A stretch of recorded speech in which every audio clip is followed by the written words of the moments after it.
Assalamualaikum warahmatullahi wabarakatuh. Waalaikumsalam warahmatullahi wabarakatuh.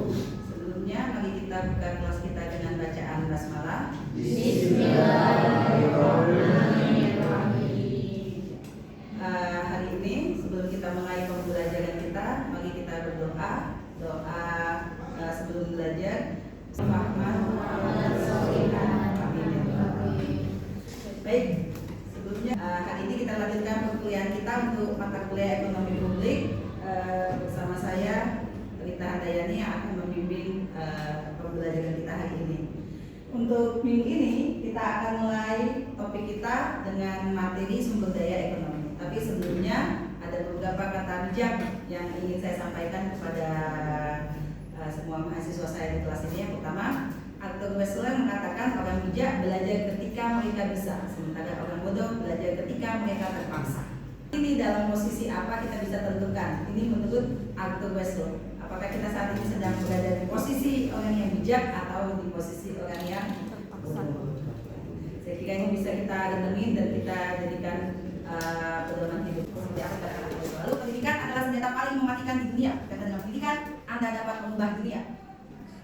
Menurut Nelson Mandela, ya, tidak hanya tentang fasilitas ini, tapi bisa dibuat dari pengalaman, dari orang yang lebih senior, dari orang yang lebih paham, dari orang yang lebih tahu. Kita bisa belajar di mana aja. Ya, saya harap dengan kata ini, 35 ini, kita dapat mulai pembelajaran kita dengan lebih semangat. Apa? Untuk kita mengubah dunia. Karena tidak ubah nasib kau sebelum kamu itu mengubah dirinya sendiri kita terlepas dari ini.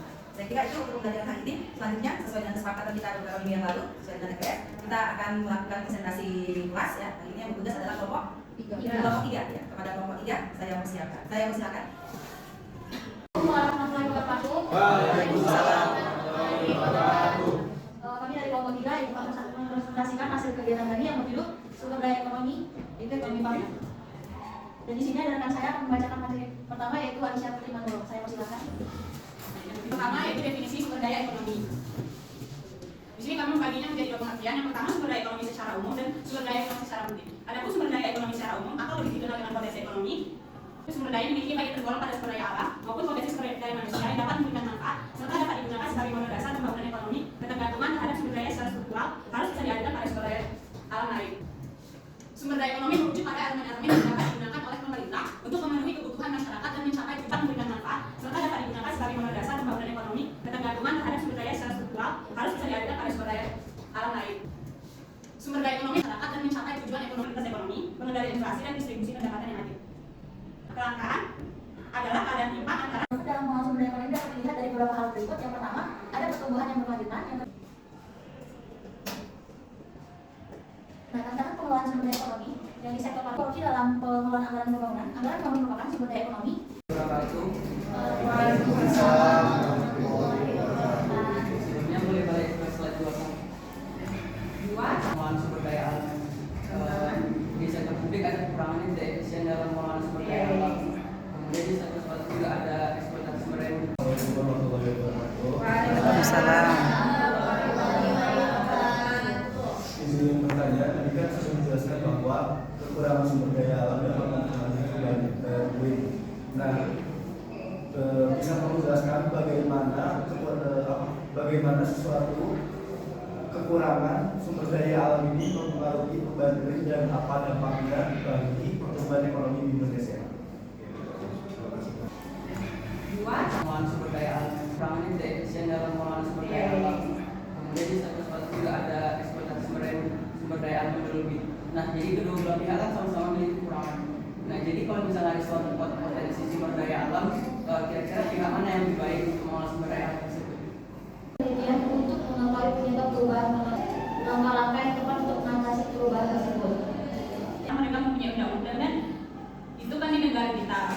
Perusahaan swasta itu kan bisa yang dari perusahaan luar. Gitu. Kalau pertanyaannya kayak Ramadan tadi, siapa yang lebih baik mengelola tuh? Dua-duanya itu memiliki berhak itu sektor pabriknya karena mereka memiliki undang-undang dan pasti memiliki hukumnya juga kan. Nah, kalau bertindak demi kepentingan umum, kelanjutan dan adil untuk semua orang. Lalu pemerintah dapat menggunakan regulasi atau aturan untuk mencegah penggunaan sumber daya. Apa yang dilakukan pemerintah kita untuk meningkatkan pendidikan, lagi sekolah, lagu beasiswa, lagi subsidi apa? KIP, ya, Kartu Indonesia Pintar, ya, buku gratis. Coba jelaskan apa yang dilakukan pemerintah untuk meningkatkan, bukan lagi butuh pendidikan ya. Kalau sudah pendidikan kan berarti dia sudah sekolah. Setelah itu meningkatkan SDM selain sekolah apa lagi? Kesehatan dengan memberikan BPJS. Selanjutnya, lalu sumber daya manusia. Apa yang dilakukan pemerintah untuk meningkatkan kualitas sumber daya manusia? Kepada anak-anak investasi. Ya, dengan tujuan apa dibangun Timbun Tugu? Iya. Berarti ke depan menciptakan manusia atau generasi yang lebih sehat kan? Karena kalau dia sehat, dia akan apa? Akan mudah sekolah, akan mudah belajar, akan mudah menyerap ya. Coba bayangkan kalau anak-anak Indonesia tidak mendapatkan imunisasi, maka apa dampaknya? Sakit-sakitan. Iya. Ya. Oke. Ini pemerintah ya, dari presiden yang kita pilih nanti dengan menteri-menterinya, mereka akan melakukan perannya untuk menyediakan barang pabrik dalam bentuk pengelolaan sumber daya manusia dan salah satunya adalah sumber daya. Nanti baru masuk ke sumber daya alamnya. Jadi pemerintah akan masuk ke sumber daya alam. Apa yang dilakukan di sumber daya alam? Pengelolaan apa aja? Pengelolaan berkelanjutan. Nah, pariwisata. Apa lagi? Pertanian, tambangan, Kehutanan. tambangan, kelautan, kehutanan. Kehutanan ya? Iya. Mereka ada menteri pertanian, ada menteri pariwisata dan ekonomi kreatif, ya, ada menteri perusahaan tambang nasional kan disatukan semua dalam Antam Aneka Tambang Nasional. Maritim, Kementerian Maritim dan Investasi, Mapres. Kan kita lihat ya. Lalu kehutanan, kementerian apa yang ngelola? Nah, tugas-tugas yang ini adalah bagaimana sumber daya alam itu dikelola. Nanti tujuan dari utama ini nanti kan dalam bentuk barang pabrik juga. Nah, tujuan utama yang ketemu nanti di sini. Baik dapat kesejahteraan, masya Allah, rakyat Indonesia. Ya, menterinya akan bekerja.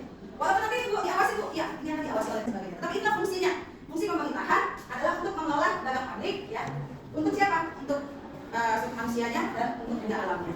Lalu untuk kelompok 3 yang sudah presentasi dengan review jurnal. Ini saya sudah ada berikan 3 buah jurnal. Nah, jurnal ini saya akan minta di review dan saya akan minta untuk kita selesaikan di depan. Ini sebagai bahan tambahan dari saya. Pertama jurnal yang begitu keluar dan tantangan pengelolaan kegiatan ekonomi sirkulasi di tempat pembuangan akhir. Lalu juga ada jurnal yang kedua kan sumber daya ekonomi dalam pembangunan ekonomi daerah. Ini silakan di review. Dan yang ketiga sumber daya alam dan pertumbuhan ekonomi. Ketiga jurnal ini saya mau kakak review mulai dari latar belakangnya sampai datanya apa aja, setelah itu alat analisisnya sampai kesimpulan dan saran. Ini kerjakan di 3 lembar saja dengan tulis tangan, ya. Ya. Tulis tangan. Jadi nanti satu orang akan mereview satu jurnal. Silakan dipilih salah satu jurnalnya, lalu di-review tulis tangan hanya 3 lembar aja. Siap, Bu. Kita akan kumpul ini minggu depan. Ya. Udah minggu semalam? Minggu semalam apa tugasnya? Catatan. Catatan. Iya, catatan. Boleh ya? Yang sudah mengerjakan bisa lihat yang tugas minggu lalu. Itu terkait sama ini ya, vertikal. Perusahaan pabrik. Perusahaan pabrik. Boleh lihat? Coba lihat tugasnya. Ini perusahaan pabrik. Baik, berarti ini ya. Ya, nanti kita akan satukan dengan ini. Ya, sebagai tambahan ditambah dengan Jurnal. Ya, Bu. Pilih salah satu. Ya, silakan pilih salah satu dari ketiga jurnal ini. Yang pasti nanti pada saat review jurnal, critical jurnal itu terdiri dari pendahuluannya, lalu alat analisisnya, sampai metodologinya dia pakai alat apa, Ya, Bu. setelah itu sampai hasil dan kesimpulan. Ya, Bu. silakan ditulis tangan saja 3 lembar. Kita jemput minggu depan. Baik, saya kira demikian untuk tugas tambahannya.